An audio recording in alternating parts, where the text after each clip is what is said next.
ਅਗਲੀਆਂ ਜਿਹੜੀਆਂ ਖਬਰਾਂ ਉਸ ਦੇ ਉੱਤੇ ਨਜ਼ਰ ਮਾਰਦੇ ਜਾਈਏ। ਫੈਡਰਲ ਰਿਜ਼ਰਵ ਜਿਹੜਾ ਆ ਉਹ ਇਸ ਮਹੀਨੇ ਮਿਲ ਰਿਹਾ ਆ ਤੇ ਉਹਨਾਂ ਨੇ ਆਲਰੇਡੀ ਆਖਿਆ ਆ ਵੀ ਇੰਟਰਸਟ ਰੇਟ ਜਿਹੜੀ ਉਹ ਵਧਾਉਣੇ ਆ।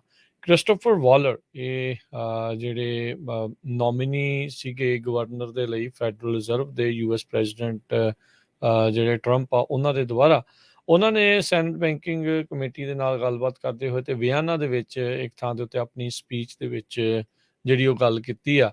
ਉਹ ਕਹਿੰਦੇ ਆ ਵੀ ਅਸੀਂ ਆਪਣੀ ਅਗਲੀ ਮੀਟਿੰਗ ਨੂੰ ਦੇਖ ਰਹੇ ਹਾਂ, ਇੰਤਜ਼ਾਰ ਦੇ ਵਿੱਚ ਆ, ਤੇ ਕਹਿੰਦੇ ਵੀ ਮੈਂ ਸਪੋਰਟ ਕਰਦਾ ਆ ਵੀ ਜਿਹੜਾ ਸਿਗਨੀਫੀਕੈਂਟ ਇਨਕਰੀਜ਼ ਕੀਤਾ ਜਾਵੇ ਪਾਲਿਸੀ ਰੇਟ ਆ ਉਸ ਦੇ ਵਿੱਚ। ਆਲਰੇਡੀ ਕਿਆਸ ਰਹੀਆਂ 0.25% ਦੀਆਂ ਹੈਗੀਆਂ ਹੀ ਆ।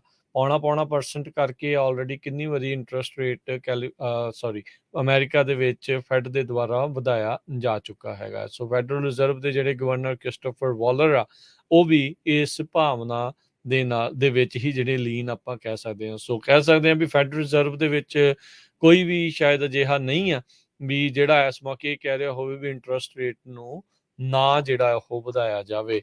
ਸੋ ਜਿਹੜੇ ਜਰੋਮ ਪਾਵਲ ਆ ਉਹਨਾਂ ਨੇ ਤਾਂ ਸਪਸ਼ਟ ਹੀ ਜਿਹੜਾ ਉਹ ਕਰ ਦਿੱਤਾ ਸੀਗਾ ਵੀ ਅਸੀਂ ਕੋਈ ਵੀ ਰਿਸਕ ਪਾਲਿਸੀ ਚੇਂਜ ਕਰਕੇ ਇੰਟਰਸਟ ਰੇਟ ਨਾ ਵਧਾ ਕੇ ਲੈਣਾ ਨਹੀਂ ਚਾਹੁੰਦੇ ਵੀ ਇਨਫਲੇਸ਼ਨ ਫਿਰ ਜਿਹੜੀ ਆ ਉਹ ਬੇਕਾਬੂ ਹੋਰ ਜਿਹੜੀ ਉਹ ਹੋ ਜਾਵੇ। ਆਲਰੇਡੀ ਜਿਹੜੀ ਇਨਫਲੇਸ਼ਨ ਉਹ ਤਾਂ ਵਧੀ ਹੋਈ ਪਈ ਹੈਗੀ ਆ ਵੀ ਉਸ ਨੂੰ ਕਾਬੂ ਪਾਉਣ ਦੇ ਲਈ ਅਸੀਂ ਇੰਟਰਸਟ ਰੇਟ ਦੇ ਵਿੱਚ ਵਾਧੇ ਨੂੰ ਜਿਹੜੀ ਤਰਜੀਹ ਆ ਲਗਾਤਾਰ ਦੇ ਰਹੇ ਹਾਂ। ਸੋ ਇਹ ਨਾ ਹੋਵੇ ਵੀ 0.25% ਦੀ ਬਜਾਏ 1% ਜਿਹੜਾ ਉਹ ਵਧਾ ਦੇਣ।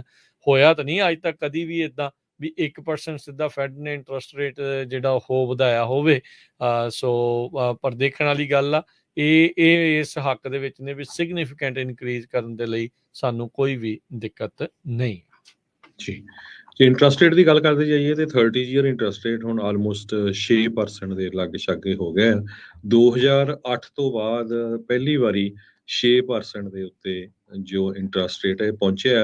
ਤੇ ਜਿਸ ਤਰ੍ਹਾਂ federal reserve board 3/4 basis point increase ਕਰਨ ਜਾ ਰਿਹਾ ਆ ਇਸ ਜਾਂ ਨੈਕਸਟ ਮੇਰੇ ਖਿਆਲ ਨਾਲ ਅਗਲੇ ਹਫ਼ਤੇ ਜੀ। ਤੇ ਉਹ ਤੋਂ ਬਾਅਦ ਵੀ ਉਹ ਕਹਿੰਦੇ ਵੀ ਅਸੀਂ ਹਟਣਾ ਨਹੀਂ ਹੈਗਾ ਤੇ ਇਹ ਲੱਗਦਾ ਵੀ ਇੰਟਰਸਟ ਰੇਟ ਕਾਫੀ ਉੱਪਰ ਜਾਊਗਾ। ਸੋ ਮੌਰਗੇਜ ਇੰਡਸਟਰੀ ਨੂੰ ਇਹਦਾ ਝਟਕਾ ਬਹੁਤ ਲੱਗਿਆ ਆ।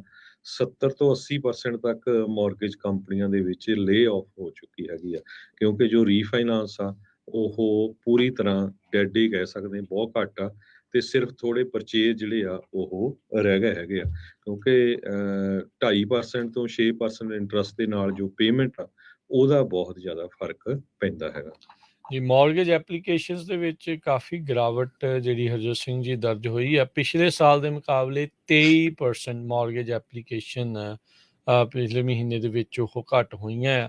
ਸੋ ਇਸ ਦਾ ਮਤਲਬ ਇਹੀ ਆ ਵੀ ਜਿਹੜੀ ਇੱਕ ਟਾਈਮ ਦੇ ਉੱਤੇ ਰੀਅਲ estate ਮਾਰਕੀਟ ਜਾਂ ਮੌਰਗੇਜ ਇੰਡਸਟਰੀ ਦੋਨੋਂ ਹੀ ਚੀਜ਼ਾਂ ਬਹੁਤ ਤੱਤੀਆਂ ਚੱਲ ਰਹੀਆਂ ਸੀ, ਹੌਟ ਚੱਲ ਰਹੀਆਂ ਸੀਗੀਆਂ, ਉਹਦੇ ਵਿੱਚ ਹੁਣ ਕਾਫੀ ਗਿਰਾਵਟ ਜਿਹੜੀ ਆ ਉਹ ਆਈ ਆ।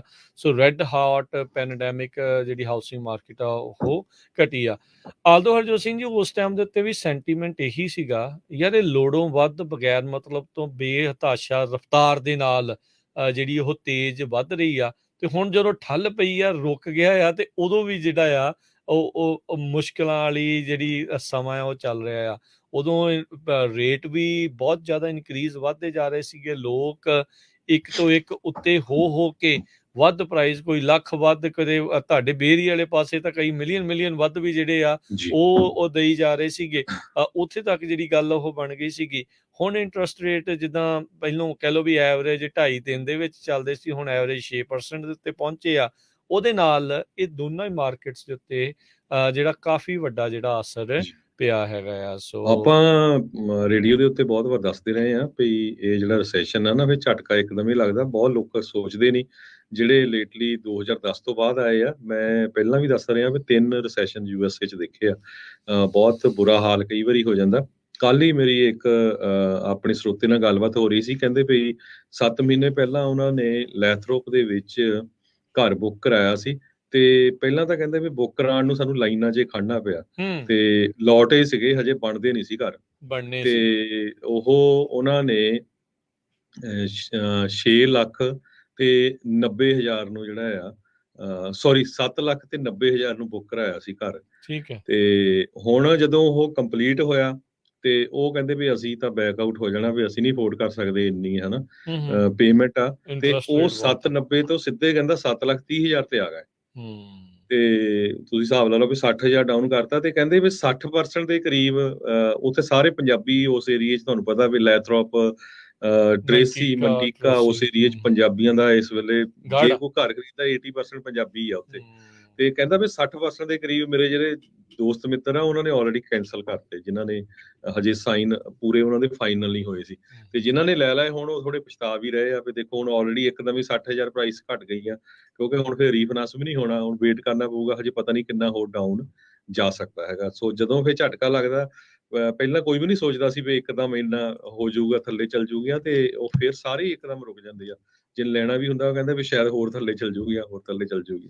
ਹਾਂ ਇਹ ਹੁਣ ਸੋ ਪਤਾ ਨਹੀਂ ਵੀ ਹੋਰ ਕਿੰਨਾ ਕੁ ਥੱਲੇ ਜਾਣਾ ਆ ਜਾਂ ਨਹੀਂ ਜਾਣਾ ਆ, ਪਰ ਇਹ ਆ ਵੀ ਮਾਰਕੀਟ ਸਲੋ ਆ, ਸਟੈਗਨੈਂਟ ਆ। ਇਹ ਇਸ ਦੇ ਵਿੱਚ ਤਾਂ 100% ਜਿਹੜੀ ਗੱਲ ਜਿਹੜੀ ਉਹ ਪੱਕੀ ਹੋਈ ਆ ਹਰਜੋਤ ਸਿੰਘ ਜੀ, ਵੀ ਹੁਣ ਤੁਸੀਂ ਜਦੋਂ ਜਾਂਦੇ ਆ ਬਾਹਰ, ਕੋਈ ਚਾਹੇ ਸ਼ਾਪਿੰਗ ਲਈ ਜਾਂ ਵੈਸੇ ਕਿਤੇ ਜਾਂਦੇ ਆ ਬਾਹਰ, ਤਾਂ ਹੁਣ ਤੁਹਾਨੂੰ ਘਰਾਂ ਦੇ ਬਾਹਰ ਜਿਹੜੇ ਫੱਟੇ ਆ ਵੇਚਣ ਵਾਲਿਆਂ ਦੇ ਉਹ ਲੱਗੇ ਨਜ਼ਰ ਆਉਂਦੇ ਆ, ਤੇ ਕਈ ਕਈ ਦਿਨ ਲੱਗੇ ਨਜ਼ਰ ਜਿਹੜੇ ਉਹ ਰਹਿੰਦੇ ਆ। ਤੇ ਜਿੱਦਾਂ ਆਪਾਂ ਪਹਿਲਾਂ ਵੀ ਕਈ ਵਾਰੀ ਜਿਹੜਾ ਉਹ ਦੱਸਿਆ ਵੀ ਅਦਰਵਾਈਜ਼, ਨਹੀਂ ਤਾਂ ਪਹਿਲਾਂ ਤਾਂ ਇਦਾਂ ਹੀ ਸੀਗਾ ਵੀ ਫੱਟਾ ਲੱਗਦਾ ਕਦੋਂ ਸੀਗਾ ਤੇ ਵਿਕ ਕਦੋਂ ਜਾਂਦਾ ਸੀ, ਉਦੋਂ ਇਸ ਚੀਜ਼ ਦੇ ਵਿੱਚ ਪਤਾ ਨਹੀਂ ਸੀ ਜਿਹੜਾ ਉਹ ਲੱਗ ਰਿਹਾ। ਸੋ ਪਰ ਮਾਰਕੀਟ ਦੇ ਵਿੱਚ ਕਾਫੀ ਸਲੋ ਡਾਊਨ ਹੋਇਆ ਆ। ਪਿਛਲੇ ਸਾਲ ਦੇ ਮੁਕਾਬਲੇ ਇਸ ਸਾਲ ਦੇ ਵਿੱਚ 23% ਮਾਰਗੇਜ ਲੋਨ ਦੀਆਂ ਜਿਹੜੀਆਂ ਐਪਲੀਕੇਸ਼ਨਸ ਆ ਉਸ ਦੇ ਵਿੱਚ ਘਟੀਆਂ ਆ। ਤੇ ਰੀਫਾਈਨੈਂਸ ਦੀਆਂ ਤਾਂ ਆਲਰੇਡੀ ਹੁਣ ਕਾਫੀ ਘੱਟ ਆ, 1% ਪਿਛਲੇ ਹਫਤੇ ਦੇ ਨਾਲੋਂ, ਤੇ ਪਿਛਲੇ ਸਾਲ ਦੇ ਨਾਲੋਂ 83% ਰੀਫਾਈਨੈਂਸ ਦੀਆਂ ਜਿਹੜੀਆਂ ਐਪਲੀਕੇਸ਼ਨਸ ਆ ਉਹ ਥੱਲੇ ਜਿਹੜੀਆਂ ਉਹ ਗਈਆਂ ਨੇ। ਸੋ ਉੱਦਾਂ ਹਰਜੋਤ ਸਿੰਘ ਜੀ ਇਹ ਆ ਵੀ ਜਦੋਂ ਇੰਟਰਸਟ ਰੇਟ ਚਲੋ ਹੁਣ ਸਾਰਾ ਟਾਈਮ, ਜਿੱਦਾਂ ਸਾਰਾ ਟਾਈਮ 3 ਤੋਂ ਥੱਲੇ ਵੀ ਨਹੀਂ ਰਹੇ ਤੇ ਸਾਰਾ ਟਾਈਮ 6 ਜਾਂ 6 ਤੋਂ ਉੱਤੇ ਵੀ ਨਹੀਂ ਰਹਿਣੇ। ਇਹ ਆ ਵੀ ਹੁਣ ਤੁਹਾਨੂੰ ਦੇਖਣਾ ਪੈਣਾ ਵੀ ਤੁਹਾਡੀ ਅਫੋਰਡੇਬਿਲਟੀ ਜਿਹੜੀ ਆ ਉਹ ਬਣਦੀ ਆ ਜਾਂ ਨਹੀਂ ਆ, ਜਾਂ ਫਿਰ ਤੁਹਾਨੂੰ ਉੱਥੇ ਇੰਤਜ਼ਾਰ ਕਰਨ ਦੇ ਵਿੱਚ ਹੀ ਜਿਹੜਾ ਉਹ ਫਾਇਦਾ ਹੈਗਾ ਆ। ਸੋ ਇਹ ਹੁਣ ਦੇਖਣ ਵਾਲੀ ਗੱਲ ਰਹੂਗੀ ਵੀ ਕਿੱਦਾਂ ਜਿਹੜਾ ਉਹ ਰਹਿੰਦਾ ਆ। ਪਰ ਇਹ ਆ ਵੀ ਜਿਹੜੇ ਨਵੇਂ ਹੋਮ ਬਿਲਡਰਸ ਆ ਹੁਣ ਬਹੁਤ ਸਾਰੇ ਇਨਸੈਂਟਿਵ ਤੁਹਾਨੂੰ ਦੇ ਰਹੇ ਆ, ਕਲੋਜ਼ਿੰਗ ਕਾਸਟ ਤੁਹਾਡੇ ਲਈ, ਜਿਹੜੇ ਪੁਆਇੰਟਸ ਬਾਏ ਕਰਨ ਦੇ ਲਈ ਤੁਹਾਡੇ ਲਈ, ਹੋਰ ਕਈ ਚੀਜ਼ਾਂ ਦੇ ਤੁਹਾਨੂੰ ਇਨਸੈਂਟਿਵ ਜਿਹੜੇ ਉਹ ਦੇ ਰਹੇ ਆ। ਪਰ ਇਹ ਆ ਵੀ ਤੁਸੀਂ ਕਿਸੇ ਨਾ ਮਜੇ ਹੋਏ ਦੇ ਨਾਲ, ਪ੍ਰੋਫੈਸ਼ਨਲ ਦੇ ਨਾਲ ਗੱਲਬਾਤ ਕਰਕੇ ਉਹਨਾਂ ਦਾ ਜਿਹੜਾ ਵੱਧ ਤੋਂ ਵੱਧ ਫਾਇਦਾ ਕਿੱਦਾਂ ਤੁਸੀਂ ਲੈ ਸਕਦੇ ਆ, ਉਸ ਚੀਜ਼ ਦੇ ਵਿੱਚ ਜ਼ਰੂਰ ਜਿਹੜਾ ਉਹ ਰਹੋ। ਹੋ ਸਕਦਾ ਵੀ ਇਸ ਟਾਈਮ ਆਰਨ ਦੇ ਲੋਨਸ ਕਰਨੇ ਆ ਉਹ ਤੁਹਾਡੇ ਲਈ ਬੈਟਰ ਹੋ ਸਕਦੇ ਆ, ਜਾਂ ਜੇ ਤੁਸੀਂ ਕਰਨਾ ਹੀ ਕਰਨਾ ਆ ਤੇ ਜਾਂ ਫਿਰ ਤੁਸੀਂ ਦੇਖ ਸਕਦੇ ਹੋ ਵੀ ਫਿਕਸਡ ਰੇਟ ਤੋਂ ਬਾਅਦ ਚ ਰੀਫਾਈਨੈਂਸ ਕਰਾਉਣਾ ਆ, ਉਹ ਵਾਲਾ ਕਦਮ ਵੀ ਜਿਹੜਾ ਉਹ ਚੱਕਿਆ ਜਾ ਸਕਦੇ ਆ।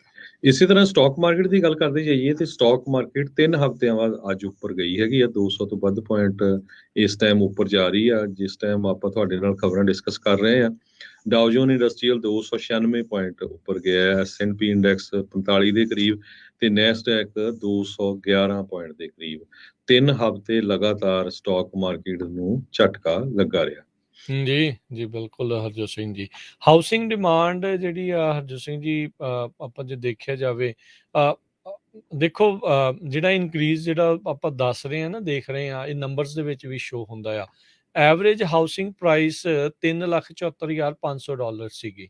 ਇਹ 2020 ਦੇ ਦੂਸਰੇ ਕੁਆਟਰ ਦੇ ਵਿੱਚ ਸੀਗੇ, ਤੇ 2022 ਦੇ ਦੂਸਰੇ ਕੁਆਟਰ 'ਚ 2 ਸਾਲਾਂ ਦੇ ਵਿੱਚ ਇਹ price, average price Harjot Singh ji ਘਰਾਂ ਦੀ 5,25,000 ਜਿਹੜੀ ਹੋ ਗਈ। ਇਹ ਫੈਡਰਲ ਰਿਜ਼ਰਵ ਬੈਂਕ ਦਾ ਡਾਟਾ ਆ, ਸੇਂਟ ਲੂਇਸ ਵਾਲੀ, ਉਹਨਾਂ ਨੇ ਜਿਹੜਾ ਉਹ ਦੱਸਿਆ ਹੈਗਾ ਆ। ਸੋ ਇਸੇ ਦੌਰਾਨ ਮਾਰਗੇਜ ਰੇਟ ਜਿਹੜੇ ਉਦੋਂ ਸੀਗੇ ਉਹ 3.1% ਸੀ ਐਵਰੇਜ, ਤੇ ਹੁਣ 5.8 ਜਾਂ ਤਕਰੀਬਨ 6% ਦੇ ਉੱਤੇ ਪਹੁੰਚ ਚੁੱਕੇ। ਫਰੈਡੀ ਮੈਕ ਦਾ ਜਿਹੜਾ ਡਾਟਾ ਇਹ ਦੱਸਦਾ ਆ। ਸੋ ਹੁਣ ਇਹ ਆ ਵੀ ਹੁਣ ਬਾਇਰ ਮਾਰਕੀਟ ਪੂਰੀ ਤਰ੍ਹਾਂ ਜਿਹੜੀ ਹਰਜੋਤ ਸਿੰਘ ਜੀ ਬਣ ਚੁੱਕੀ ਆ। ਸੋ ਜਿਹਨੇ ਬਾਏ ਕਰਨਾ ਹੈ, ਜਿਹਦੇ ਲਈ ਅਫੋਰਡੇਬਿਲਟੀ ਹੈਗੀ ਅਜੇ ਵੀ ਬਾਏ ਕਰਨ ਵਾਲੀ, ਵੀ ਉਹ ਕਰ ਸਕਦੇ ਆ। ਫਿਰ ਇਹ ਆ ਵੀ ਹੁਣ ਤੁਹਾਨੂੰ ਤੁਹਾਡੀ ਪਸੰਦ ਦਾ ਘਰ, ਤੇ ਸੈਲਰ ਵੀ ਤੁਹਾਡੀਆਂ ਗੱਲਾਂ ਜਿਹੜੀਆਂ ਹੁਣ ਉਹ ਮੰਨੇਗਾ। ਅੱਗੇ ਜਿਹੜੀਆਂ ਚੀਜ਼ਾਂ ਤੁਸੀਂ ਜਿਹੜੇ ਬਾਏ ਕਰਨ ਵੇਲੇ ਜਿਨ੍ਹਾਂ ਨੇ ਇਹ ਛੱਡ ਦਿੱਤੀਆਂ ਵੀ ਆਹ ਰਹਿ ਗਿਆ, ਉਹ ਰਹਿ ਗਿਆ, ਚੱਲ ਆ ਵੀ ਛੱਡ ਦੋ, ਉਹ ਵੀ ਛੱਡ ਦੋ, ਹੁਣ ਤੁਸੀਂ ਉਸ ਦੇ ਵਿੱਚ ਆਪਣੇ ਆਪ ਨੂੰ ਇੰਨੀਆਂ ਚੀਜ਼ਾਂ ਕਰਨ ਦੀ ਲੋੜ ਨਹੀਂ ਆ, ਛੱਡਣ ਦੀ ਕੋਈ ਲੋੜ ਨਹੀਂ ਆ, ਬਲਕਿ ਹੁਣ ਤੁਹਾਡੇ ਕੋਲ ਚਾਂਸ ਆ ਵੀ ਤੁਸੀਂ ਹੁਣ ਬੈਟਰ ਚੀਜ਼ਾਂ ਜਿਹੜੀਆਂ ਆ ਉਹ ਲਗਵਾ ਕੇ ਉਹ ਕਰਾ ਕੇ ਉਹ ਕਰੋ। ਤੇ ਸੈਲਰ ਲਈ ਵੀ ਇਹ ਚੀਜ਼ ਆ ਵੀ ਹੁਣ ਜੇ ਉਹਨੇ ਘਰ ਵੇਚਣਾ ਤੇ ਭਾਈ ਹੁਣ ਟੌਪ ਨੌਚ ਹੀ ਸਭ ਕੁਝ ਜਿਹੜਾ ਉਸਨੂੰ ਲਵਾ ਕੇ ਕਰਾ ਕੇ ਜਿਹੜਾ ਉਹ ਦੇਣਾ ਪਵੇਗਾ। ਜੀ ਸੋ ਬਿਲਕੁਲ ਇਹਦੇ ਨਾਲ ਕੀ ਹੋਇਆ ਵੀ ਜੋ ਇੰਟਰਸਟ ਰੇਟ ਵਧਣ ਦੇ ਨਾਲ ਮਾਰਕੀਟ ਸਲੋ ਹੋਣ ਨਾਲ ਜੋ ਇਨਵੈਸਟਰ ਸੀਗੇ ਖਾਸ ਕਰਕੇ ਜਿਹੜੇ ਫਲਿੱਪਰਸ ਆ ਜਿਹੜੇ ਘਰ ਲੈ ਕੇ ਵੇਚਦੇ ਸੀ ਉਹ ਸਾਰੇ ਮਾਰਕੀਟ ਤੋਂ ਆਊਟ ਹੋ ਗਏ ਹੈਗੇ ਆ। ਤੇ ਆਪਣੇ ਗੁਆਂਢੀ ਮੁਲਕ ਕੈਨੇਡਾ ਦੀ ਜੇ ਗੱਲ ਕਰਦੇ ਜਾਈਏ ਤੇ ਕੱਲ ਮੈਂ ਪੜ੍ਹ ਰਿਹਾ ਸੀ ਸਰੀ ਦੇ ਵਿੱਚ ਉਹਨਾਂ ਨੇ ਕੈਪ ਲਾਤਾ ਵੀ ਹਰ ਸਾਲ ਤੁਸੀਂ 2% ਤੋਂ ਵੱਧ ਰੈਂਟ ਨਹੀਂ ਵਧਾ ਸਕਦੇ। ਹੁਣ ਤੁਸੀਂ ਦੇਖੋ ਭਈ ਫ੍ਰਿਜ਼ਨੋ ਸਿਟੀ ਦੇ ਵਿੱਚ ਪੂਰੇ ਅਮਰੀਕਾ ਨਾਲੋਂ ਸਭ ਤੋਂ ਜ਼ਿਆਦਾ ਰੈਂਟ 40% ਇਨਕਰੀਜ਼ ਹੋਇਆ 1 ਸਾਲ 'ਚ। ਸੋ ਕਿੰਨਾ ਜ਼ਿਆਦਾ ਹੁੰਦਾ ਤੇ ਜੇ ਕੈਪ 2% ਹੋਵੇ ਸੋ ਆਪੇ ਜਿਹੜੇ ਇਨਵੈਸਟਰ ਆ ਉਹਨਾਂ ਨੇ ਘਟ ਜਾਣਾ ਪ੍ਰਾਪਰਟੀਆਂ ਲੈਣ ਤੋਂ। ਫਿਰ ਜਿਨ੍ਹਾਂ ਨੇ ਘਰ 'ਚ ਰਹਿਣਾ ਆ ਜਿਹੜੇ ਬਾਇਰਸ ਆ ਓਨਰ ਆਕੂਪਾਈ ਆ ਉਹੀ ਖਰੀਦਣਗੇ ਤੇ ਨੈਚੁਰਲੀ ਪ੍ਰਾਈਸਸ ਡਾਊਨ ਆਉਣਗੀਆਂ। ਪਰ ਹਜੇ ਇੱਥੇ ਕੈਪ ਹੈਗਾ ਕਈ ਸ਼ਹਿਰਾਂ ਦੇ ਵਿੱਚ 10% ਦੇ ਕਰੀਬ ਹੈਗਾ ਆ ਜਿੱਦਾਂ ਸੈਨ ਫਰਾਂਸਿਸਕੋ ਜਾਂ ਹੋਰ ਤੇ ਕਈ ਸ਼ਹਿਰਾਂ 'ਚ ਕੋਈ ਕੈਪ ਹੈ ਨਹੀਂ।